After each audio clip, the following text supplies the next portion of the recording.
జాతీయవాద జర్నలిజానికి అసలైన వేదిక నేషనలిస్ట్ హబ్ ని సబ్స్క్రైబ్ చేసుకోండి. నోటిఫికేషన్స్ కోసం బెల్ ఐకాన్ పై క్లిక్ చేయండి. నిజంగా కేసీఆర్ గారు తెలంగాణ వాది, తెలంగాణ పట్ల ప్రేమ, అనురాగం, ఆప్యాయత ఉన్నదంటే మరి గతంలో తెలంగాణ కోసము ఇదే 1947 మొత్తం భారతదేశానికి స్వాతంత్రం వచ్చినప్పుడు ఇక్కడ ఎవరైనా జెండా ఎగరేస్తే జెండా పట్టుకొని పోయినా జై బోలో భారత్ మాతాకి అన్నా, జై భారత్ మాతాకి జై ఏదన్నా కానీ ఎవరైనా కానీ కొట్టి చిత్రహింసలను చేసి జైలు పాలు చేసి వాళ్ళ అవసరమైతే చంపేసే పరిస్థితి ఉండేది. మరి వాళ్ళను నువ్వు నెమరు వేసుకోవు. అసలు నీకు ఎక్కడ నెమరు వేసేదేమో, నీకు బంగారు తెలంగాణ బంగారు కుటుంబం చేయడంలోనే బిజీ అయిపోయాను.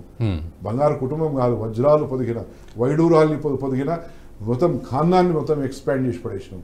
నీకు ఆనాడు అన్ని మోసాలు అన్ని అకృత్యాలు చేసిన నిజాం ఆయన పోయి గోరికి పోయి నువ్వు దండం పెడతావు.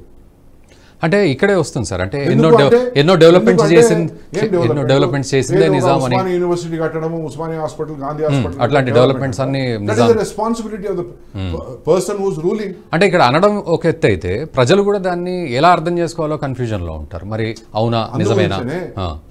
పుస్తకాలలో రాసింది ఎవరికి అర్థం కాలేదు. There are books available but nobody has time to read. ఈ రోజు సోషల్ మీడియా, ఫోను ఏమైనా ఉంటే దాంట్లో ఏం చెప్తే అదే నిజం అనుకుంటారు. ఇది సో ఈరోజు పుస్తకాలు ఉన్నాయిరా నాన్న చదువుకోండి అంటే చదువుకోరవరు, కానీ ఇట్లా చిత్ర రూపంలో వేస్తుంటే 2.5 గంటల్లో మొత్తం హిస్టరీ బయటపడుతుంది. ఏమైందో తెలుస్తుంది, వాడు అర్థం చేసుకుంటాడు. అవును గతంలో ఏమైంది, వీళ్ళు ఏం చేస్తున్నారు, మనం ఏం చేయాలనేది ఒకటి ప్రతి ఒక్కరికి ఒక ఆలోచన శైలి వస్తుంది. We can't be part of this pseudo secularism. Let us be what we are అనే ఒక ఆలోచన వాళ్ళలో కలిగించాలి.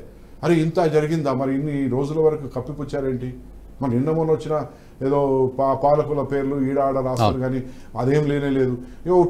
చిన్న ₹1,00,000 సీసీ రోడ్ వేస్తే ఒక కార్నర్లో పెద్ద బోర్డు ప్లేక్ వేస్తారు, దాంట్లో మొత్తం ఈడికెళ్ళాక పేర్లు రాసుకుంటారు.